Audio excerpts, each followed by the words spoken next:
What's good, everybody? Welcome back to my channel, Smokin and Grillin, and today I'm getting ready to show you guys how to make roasted Parmesan Brussels sprouts, and we're gonna do it with me, AB.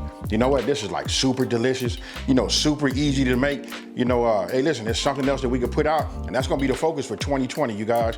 Hey, listen, we gotta start making different things, to complement some of these main meals that we're doing. We're doing a lot of meats, so we gotta have them side dishes, right? So this is it. I'm gonna show you guys how to trim them, And you know what? I don't wanna over talk it. Really, it's not a whole lot of ingredients, outside of having a little oil, butter, breadcrumbs, or, something like that, and then you got your Brussels sprouts, and just to trim it. Just once I show you guys just how easy it is, you guys will probably put this out, and just start making it part of your, your regimen. So with that being said, no more over talking. Let's get right into this video. Now, first thing we're gonna do is we're gonna preheat our oven to 425 degrees.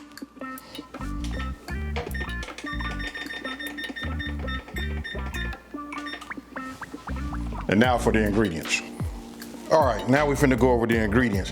You see this right here? There's only a few things. So listen, it's not, difficult. I'm not gonna overcomplicate it. It's like super simple. I'm gonna start off by just showing you guys, look, we got olive oil. Hey, look, about 2 tablespoons of olive oil is all you're gonna need. Then we got these breadcrumbs, right? This is a 1/3 cup of the breadcrumbs. That's these right here. And you can see these are Parmesan. Progresso makes like flavored ones. You can use whatever kind you want to use, but since we're going with the Parmesan theme, that's why I went with these. And then we got a 1/3 cup of Parmesan, cheese. This right here, listen, this is a 1/3 cup. Then you want to save yourself maybe about 2 tablespoons. Either you can save it from this, or if you have some more, you can just set those off to the side. This right here is, listen, these are 1/4 teaspoons each of black pepper, and that's garlic powder. Both of them in there. And then here, I'm just gonna use about 1 tablespoon of butter. And here's the star, folks. That's these right here. And look at these are nice looking. They're healthy, fresh. I caught them when they were taking these out at my local grocery store. So, and to tell you, that's about, actually it was like a little bit under 2 pounds. So anywhere between 1.5 pounds to 2 pounds of Brussels sprouts. I'll show you again. Look, all nice, green, and healthy. Now we're gonna go ahead and start trimming. And then we're gonna, just finish up the process. Super easy. Okay, now we're gonna go ahead, and start trimming them, right? So you can see by my hand, I have a large hand, but you can see just how big these are, right? So look, what I do is, the first thing I do is I take it, I kind of like peel off what I can, like right off at the beginning. Get rid of these, the loose ones.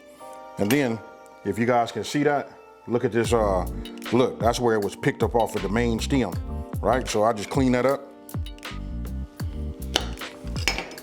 There it is.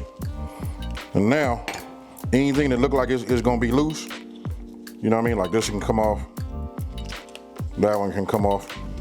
And then, now here's where it's key. You wanna cut it down. If this is the stem and it's growing up, you wanna cut it in half this way. So, I'm gonna take it like this. And there you have it. We got both sides. Let me bring it up so you guys can see it. You can see that right there. That's how it should be. So we're just gonna repeat that process until they all gone.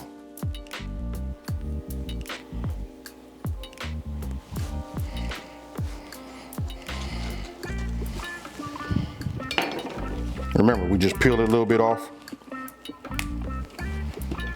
Go ahead and make that cut, clean it up.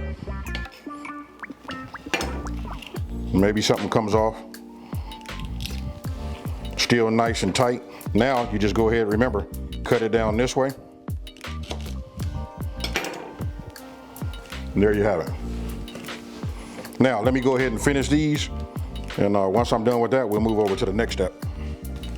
Now, here you go. You guys can see, got them all halved. If you have some smaller ones, it depends on how you buy them, but if you have some smaller ones, and the smaller ones are equal to about the half of your big ones, you can go ahead and just leave those. The main thing is we're gonna treat them like potatoes. We want them to all cook at the same time. Now I'm gonna transfer everything back over to here so I can have a larger surface, a larger area. And now what we're gonna do is we're gonna get them coated. Now, got my 1 tablespoon of butter. Let me go ahead and get it melted. Okay, we all melted. With just 15 seconds in the microwave, that melts. So while I'm talking right now, this will be cooling off a little bit. I'm gonna go ahead, get my olive oil. Listen, I'm gonna just pour it right in here.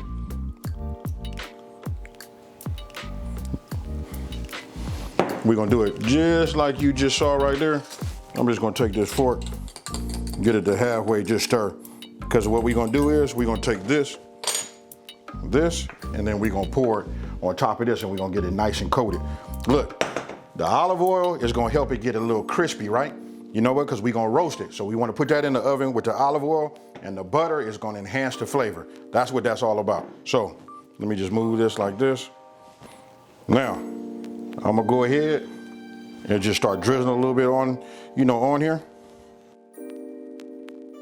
And then we're gonna give it like a little, hey, we gotta be gentle with it because we don't wanna knock none of the leaves off, so, and then I'm just gonna turn it like this. We just wanna make sure that all of it has some type of, some of that butter and olive oil on it.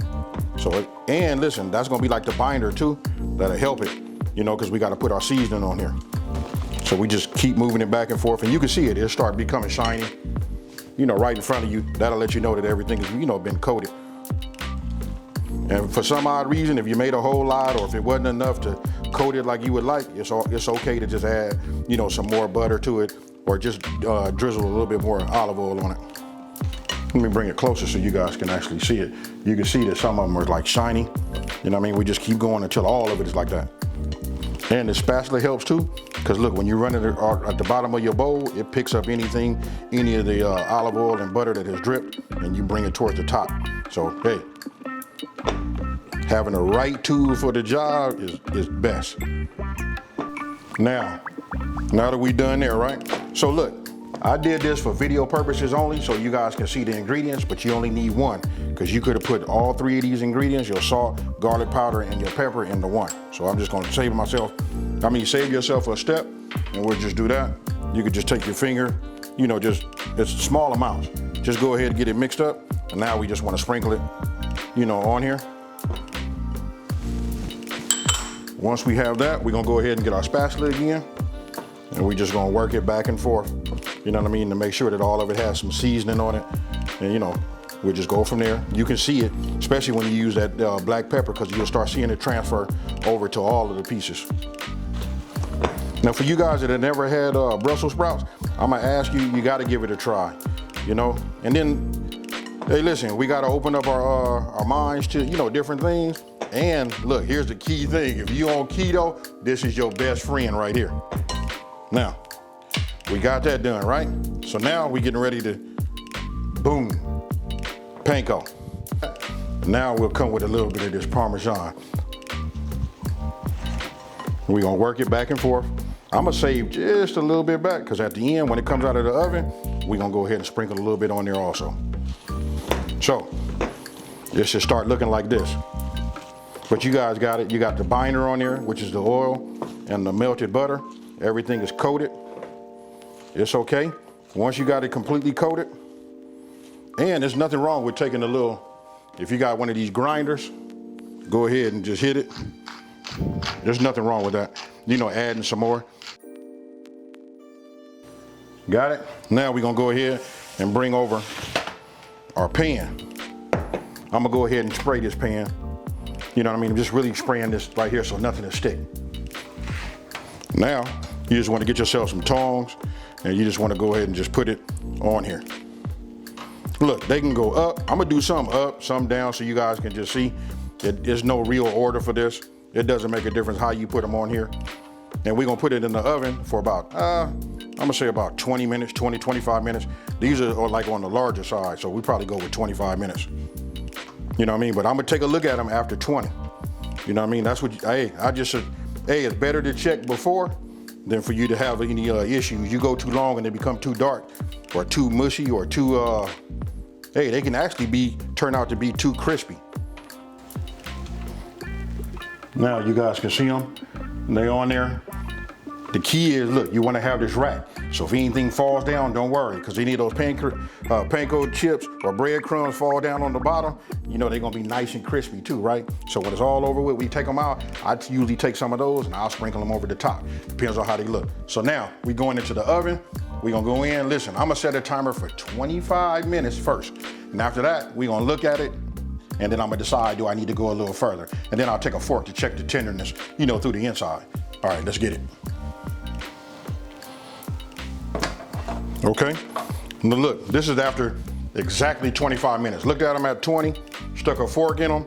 You know, I decided, you know what, let me just go ahead and just go another 5 minutes. Did that, they browned nicely. And now, remember we saved a little Parmesan cheese. So look, we can just go ahead and sprinkle some of this on top. Now I'm gonna go ahead and just put them in, you know, in my little dish. And this is where you would just probably, you know, put them out for everybody like to get their own if you guys are sitting around the table. And as you can see, look, we just gonna take them off our pan, put them in the bowl, and we're gonna keep it old school. You know, the way it used to be back in the day when the family sat at the table. You put all your dishes on the table, the family gathered around, and then everybody made their plates. And as you can see, the presentation on these roasted Brussels sprouts are just like awesome. And there you have it. Look at how, man, those just look so delicious. Now it's up to you. You guys can leave them in there a little longer, but listen, I was going for the presentation, and I gotta say this, 25 minutes with these size Brussels sprouts, and you guys are just fine. Hey, super easy. Hey, extra delicious. Now let me just go ahead and tear into one of these. So tell me what you guys think about this one here. Super easy, and don't forget, listen, it's 2020. We're gonna put something together that can go along with like some of the main dishes. You gotta have them side dishes. And this veggie right here is, listen, I call this the sleeper. And if you on keto, hey, you gotta enjoy this one right here. Hey, super easy. And I want you guys to let me know down in the comment section below. Tell me, do you guys even like Brussels sprouts? Have you ever had Brussels sprouts? And then if you had them, what's your favorite way of, you know, having them? Now, listen, if you're new to my channel, let me just take this time to say, hey, thank you for watching. Don't forget to subscribe and like this video and tell everybody out here, there's a channel out here that's simplifying these recipes and taking the mystery out of cooking. And I'm out of here, folks. Peace.